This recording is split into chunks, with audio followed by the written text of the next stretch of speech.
దాని మీద రాసిచ్చారు.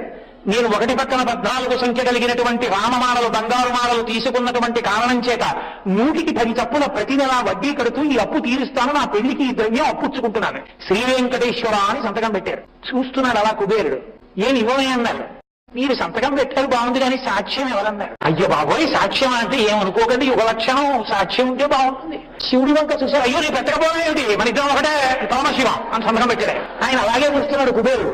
ఏం పెట్టాడుగా శివుడు అన్నారు. ఏది శివుడు పెట్టాడు? ఆయన కళ్ళు మూసుకొని తనలో తాను ధ్యానం చేసుకుంటూ ఉంటాడు. నేను వెళ్ళి శివ శివ వడ్డీ కాదు అంటే రుద్రుడై చూస్తాడు. రుద్రుడై చూశాడంటే నమ్మకుడికి ఎగిరి పెట్టిందో నాకు గది పడుతుంది. ఎందుకు వచ్చిన గొడవ?